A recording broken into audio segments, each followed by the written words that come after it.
Pour obtenir la reconnaissance de l'État palestinien par les Nations Unies, Mahmoud Abbas, président de l'autorité palestinienne, a deux choix, le Conseil de sécurité ou son Assemblée générale. Plus de 9 États du Conseil de sécurité sur 15 doivent se prononcer en faveur de l'État palestinien. Mais même dans ce cas, Washington pourrait, et compte bien d'ailleurs, user de son droit de veto. Beryl Chomeil. Pour une place de la Palestine aux Nations Unies, le président de l'autorité palestinienne, Mahmoud Abbas, demandera vendredi l'adhésion de la Palestine à l'ONU, et ce malgré les pressions qu'il subit pour faire marche arrière. Nous sommes engagés dans une diplomatie extrêmement intensive, touchant non seulement les partis, mais à l'ensemble des gens qui sont ici, à l'Assemblée générale des Nations unies.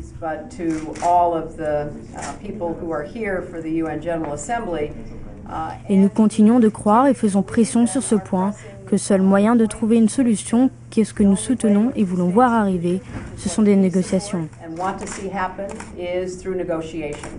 Malgré la détermination de Mahmoud Abbas, les États-Unis tentent de dissuader les Palestiniens de concrétiser ce projet. La Maison-Blanche compte opposer son veto à la demande d'adhésion à l'ONU de la Palestine. Les États-Unis redoublent d'efforts pour convaincre également les autres membres du Conseil de sécurité de ne pas apporter à la démarche palestinienne les 9 voix nécessaires sur 15, ce qui leur éviterait d'avoir à y opposer leur veto. De leur côté, les Européens divisés veulent croire à une solution constructive, susceptible de rassembler le plus grand soutien possible et de permettre une reprise des négociations. François, pourquoi est-ce que les Palestiniens doivent absolument négocier pour être reconnus comme un État indépendant? Ça tient à l'ordre international qui, dans ce cas, n'est pas des plus justes. Voici un peuple qui, depuis 1948, n'a pas d'État. Voici un peuple qui, depuis 20 ans, depuis les accords d'Oslo, a commencé à négocier. Alors, on lui dit qu'il faut reprolonger les négociations. Le président Barack Obama lui-même avait promis un État palestinien pour 2011. Nous sommes en 2011. Nous sommes ici en face d'un problème qui, encore une fois, souligne un ordre international qui n'est pas très juste pour les faibles. Mais nous devons nous poser la question, nous, en tant qu'Africains, quel peut être notre poids ici? Qu'est-ce que nous pouvons apporter pour que l'État d'Israël et les Palestiniens trouvent... Alors, qu'est-ce que l'Afrique peut apporter? Première chose, l'Afrique doit s'organiser. Si l'Afrique continue à agir comme elle le fait, de façon divisée, et à organiser en quelque sorte son impotence, comme on l'a vu aussi bien dans le cas de la Côte d'Ivoire que dans le cas de la Libye, elle ne peut rien apporter. Mais quel pourrait être le poids de l'Afrique dans ces négociations? Eh bien, l'Afrique, c'est plus d'1 milliard d'habitants, 1,2 milliard quasiment. Donc, si on dit que tous ceux qui commandent dans le cadre international nous parlent de démocratie, si on applique la démocratie, l'Afrique, normalement, devrait avoir la place au moins qui est en balance avec son poids démographique, ou bien même, dans le cas de l'ONU, avec le nombre des États que l'Afrique représente. Docteur Camara, est-ce que, selon vous, l'Afrique pourrait avoir un mot à dire dans ces négociations palestiniennes? Écoutez, je pense que instinctivement, naturellement, l'Afrique est pour la justice. Elle serait du côté, à mon avis, de la Palestine. Ceci étant, elle compte pour pin-up. Donc là, vous êtes en contradiction. Enfin, ce que vous préconisez ne peut pas être d'actualité, en tout cas. Non, le docteur a une remarque qui est tout à fait correcte, en phase avec l'inorganisation actuelle de l'Afrique. L'Afrique compte pin-up parce que les Africains organisent leurs propres faiblesses. Mais est-ce que l'Afrique a un poids qui peut lui permettre justement de peser? Objectivement, l'Afrique a un poids. On se donne le poids. On se donne le poids et on se donne les moyens d'avoir ce poids. Mais dans les faits? Mais les faits, encore une fois, c'est une affaire des dirigeants et des populations africaines à se poser les questions. Allons-nous continuer à vivre dans le cadre de l'inorganisation, c'est-à-dire de l'organisation de notre impotence, ou bien nous allons, au vu des avantages et du poids que nous avons, je vous dis que l'Afrique, les perspectives démographiques montent l'Afrique en 2050 à 2 milliards d'habitants, au moment où l'Afrique aura plus toute l'Europe réunie représentera à peine un tiers. Et l'Afrique aura plus de 1 milliard d'habitants que les États-Unis. Si vous considérez que vous êtes des sous-hommes, continue à vous considérer que vous êtes des sous-hommes, ou alors vous dites que tous les hommes sur cette terre ont le même poids, ont la même valeur. Donc là, c'est le message que vous êtes en train de passer. La première après-info, c'est la zone euro. L'agence de notation américaine Standard & Poor's a abaissé d'un cran la note de l'Italie pour la ramener de A à moins. Une décision critiquée cependant. L'agence met en exergue les faibles perspectives de croissance qui risquent de compliquer la réduction du déficit et de la dette. Philippe Mpaïmana. La crise de la dette européenne s'enfonce davantage. L'Italie, deuxième pays le plus endetté de la zone euro, a été dégradée d'un cran par l'agence de notation Standard & Poor's. La note de la dette de l'Italie passe ainsi de A+, à -1, à A tout court, à -1. L'agence américaine doute de sa capacité à rembourser ses emprunts, alors que le gouvernement italien ne semble pas à mesure de faire face à la situation. L'Italie doit faire des économies de plus de 60 milliards d'euros pour équilibrer son budget d'ici 2013. Mais Standard & Poor's a souligné la fragilité du gouvernement de coalition et les divisions politiques au Parlement. Les experts ont basé leurs décisions sur les faibles perspectives de croissance dans le pays, une dégradation qui alimente la peur de la contagion de la situation grecque à d'autres pays. Le débat sur sa sortie de la zone euro se fait de plus en plus entendre. Ça n'a pas de sens de garder la Grèce dans la zone euro, car elle-même le dit qu'elle ne croit pas pouvoir honorer ses engagements. Laissons alors les Grecs s'en aller. Les pouvoirs politiques continuent cependant de nourrir des espoirs sur une sortie de crise pour la Grèce. La Grèce sait ce qu'elle a à faire, le gouvernement grec sait quelles sont ses obligations, ses devoirs, ses responsabilités vis-à-vis de ses créanciers. Du côté grec, quelques responsables avancent déjà l'hypothèse d'un référendum pour décider ou non d'abandonner l'euro. Si le marché de change, l'euro est reparti en baisse d'environ 0,5% mardi en Asie. François, la zone euro va-t-elle résister à la tempête de la crise de la dette? Nous vivons des moments absolument extraordinaires. Pourquoi?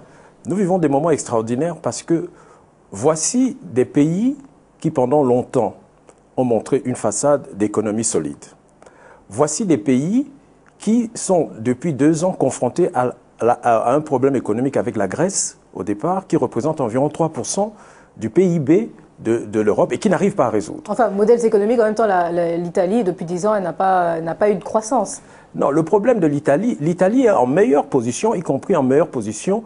Les fondamentaux économiques de l'Italie sont... L'Italie, c'est quand même... Il y a des PME, il y a une industrie, il y a beaucoup d'industries. Mais le problème de la Grèce est important. Pour montrer 2 choses que nous devons retenir en tant qu'Africains. Oui. Premièrement, les Européens n'arrivent pas à résoudre le problème de la Grèce alors qu'ils s'y présentent avec l'Union européenne, la Banque centrale européenne et le FMI. Or, en Afrique, et je reviens à mon problème du FMI, on a appliqué des solutions, entre guillemets, aux Africains pendant près de 2 décennies et on les a saignées. La deuxième chose, et ce qu'on applique à la Grèce, ça ne tient pas. La deuxième chose, c'est par exemple, si on regarde que hier à Paris, il y avait une réunion des ministres de la zone franc. Et il y a des répercussions directes dans la zone franc de tout ceci. Alors, nouvelle après-info, c'est la Chine, Marie. La Chine qui va lancer dans l'espace un premier module qui s'avère capital pour son ambitieux programme spatial Tiangong-1, qui signifie le palais céleste avec en ligne de mire l'exploration de la Lune. Élodie Terlon. La Chine lance son premier module de station spatiale. Baptisé Tiangong-1, ce module spatial inhabité devrait voir le jour entre le 27 et le 30 septembre. Transporté grâce à la fusée Longue Marche 2F, ce dernier sera envoyé dans l'espace une fois que tous les tests finaux seront effectués. D'un poids de 8 tonnes, Tiangong-1 doit permettre aux scientifiques chinois de mener des missions médicales dans l'espace. En effet, avant 2016, la Chine souhaite lancer son premier laboratoire spatial. Lors de son lancement, Tiangong-1 doit accueillir le vaisseau Tianzhong 8 et rester en orbite pendant 2 ans autour de la Terre. Alors, Dr Camara, vous êtes passionné par la conquête de l'espace? Écoutez, je pense qu'il y a beaucoup à faire sur la planète Terre. Et l'espace, dans ma jeunesse, m'a intéressé. Mais plus aujourd'hui. Aujourd'hui, non. François, pour certains, ce que la Chine est en train de faire, c'est ce que les États-Unis ou la Russie faisaient il y a une quarantaine d'années à peu près. Est-ce aussi votre analyse? Effectivement. Le premier homme dans l'espace, c'était Gagarin de l'Union soviétique. La Chine est en train de faire un rattrapage formidable. Mais tout ceci ne doit pas nous sembler très, très éloigné. La Chine, les Africains peuvent. Nous sommes en face de nous un Malien, et nous savons qu'un Malien a été parmi l'un des plus grands dans cette aventure spatiale. Là, tout simplement, on revient aux conditions économiques de base qui permettent de lancer une opération de grande envergure. Et il ne faut pas croire que l'espace, nous devons rester à terre. On parlait tout à l'heure de e-santé, les communications par satellite, c'est par l'espace. Si l'Afrique ne se donne pas les moyens pour être aussi dans ce secteur, ces communications lui coûteront beaucoup plus cher, par exemple. Donc il y a toujours ici des éléments de souveraineté, des éléments qui apportent aux Africains d'unir leurs moyens pour lancer un véritable programme qui a des répercussions sur Terre. Alors, notre Zoom Monde, c'est toujours en Chine. En Chine, où Hong Lei, porte-parole du ministère chinois des Affaires étrangères, donne son point de vue sur les rumeurs selon lesquelles la Chine aurait tenté d'influencer l'issue de la course présidentielle en Zambie. Les rumeurs selon lesquelles la Chine tenterait d'influencer les élections zambiennes ne sont pas fondées. Nous savons que la Zambie tiendra ses élections générales le 20 septembre et en tant qu'ami de la Zambie, la Chine espère que ces élections seront pacifiques et régulières. Alors la Chine, superpuissance, qui visiblement veut également s'ingérer dans les affaires zambiennes. Comment vous analysez ça? Le porte-parole ne peut pas dire autre chose. Il ne va pas dire que la Chine veut s'ingérer. Mais il est évident que la Chine est en train de monter en puissance. La Chine est en train de monter en puissance au plan économique et même au plan militaire, puisque les satellites, ce n'est pas seulement l'économique. Et il est normal que la Chine puissance essaie de défendre ses intérêts et il est probable que la Chine a voulu influencer ici cette élection. Docteur Camara, monter en puissance, est-ce que ça rime toujours forcément avec ingérence politique, en Afrique particulièrement? Je reviendrai sur ce que je disais tout à l'heure à propos de l'espace. C'est toujours la Chine, dans la conquête de l'espace, c'est une volonté de puissance, une volonté de s'ingérer et de gérer ce monde-ci. Alors que, encore à cette époque, il y a des milliers de vies humaines qui se perdent tout simplement parce qu'on n'arrive pas à manger. Mais vous êtes contre la coopération entre la Chine et l'Afrique? Je ne dis pas cela. Mon propos consiste à dire que la Chine s'attaque à des problèmes dans une volonté d'emprise sur le monde. Et pourtant, la Chine continue à dénoncer justement les ingérences occidentales, notamment en Afrique. Elle fait pareil. Ça vous dit la même chose? Non, moi je ne dirais pas la même chose. Je dis, les dirigeants chinois ont une stratégie de construction de la puissance. Et on ne peut pas leur faire reproche. Jusqu'ici, les Chinois n'ont pas envoyé de militaires en Afrique. Les Chinois n'ont pas envoyé de bombes sur l'Afrique. Je ne dis pas que les Chinois sont des amis de l'Afrique, parce que je ne crois pas qu'il y ait des amis. Les Chinois organisent leurs intérêts et arrivent sur tous les plans à ce qui va être la première puissance et qui est déjà, si on compare par le commerce international, qui est déjà la première puissance commerciale. Je dis, il est normal dans leur visée de puissance d'occuper le terrain militaire, d'occuper le terrain spatial et d'utiliser sa puissance pour influencer les États africains qui n'arrivent pas à s'organiser. Ils se feront manger un à un par une puissance qui agit d'un bloc. Donc finalement, c'est la faute des Africains si les... c'est la faute première des Africains. Il faut être très très clair là-dessus. Les Africains doivent prendre leurs responsabilités. Alors l'info intellex du monde, c'est d'abord les États-Unis, où le président Barack Obama a affirmé que les Américains les plus riches et les entreprises devraient s'acquitter de leur juste part d'impôts en présentant un plan de réduction supplémentaire du déficit de 3 000 milliards de dollars. Les propositions dévoilées par le président des États-Unis porteraient donc à 4 milliards 400 000 dollars les réductions du déficit dans les 10 prochaines années. Au Canada, la 36e édition du Festival du film de Toronto a décerné le prix du public au film « Et maintenant, on va où ?», une œuvre de la Libanaise Nadine Labaki. Elle est également en lice pour les Oscars d'ailleurs. Nadine Labaki s'inscrit comme une figure de proue d'un nouveau cinéma oriental. Elle dépeint avec une pointe d'humour le quotidien des femmes dans son pays. Et enfin, le chiffre du jour concerne la Grèce. 3500 fonctionnaires bientôt au chômage technique. Les directeurs de 150 entreprises publiques doivent envoyer des listes de 10% du nombre d'employés en surplus d'ici la fin du mois de septembre. Alors, une réaction, qui veut réagir, François, vous?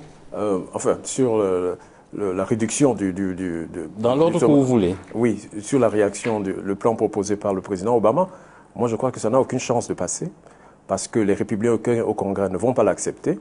Mais ça montre quand même que la volonté américaine de ne pas laisser les Américains en plan. Le taux de chômage aux États-Unis est autour de 9%, ce que les Américains considèrent comme inadmissible. Chez nous, le taux de chômage est parfois autour de 40-50%.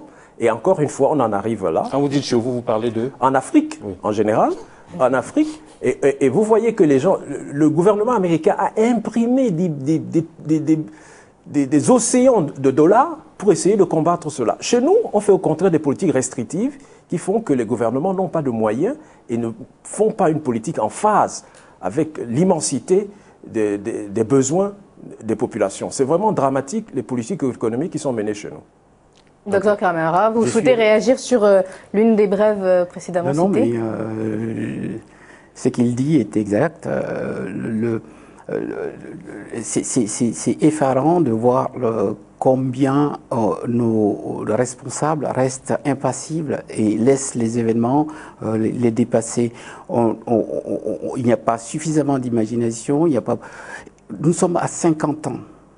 50 ans, c'est la deuxième génération et c'est un nouveau peuple en Afrique. Et, depuis l'indépendance. 50 ans après l'indépendance, c'est ça. C'est impressionnant de voir combien on reste les bras ballants devant les défis que pose... Vous trouvez qu'au Mali, par exemple, le gouvernement reste les bras ballants devant les défis auxquels il doit faire face?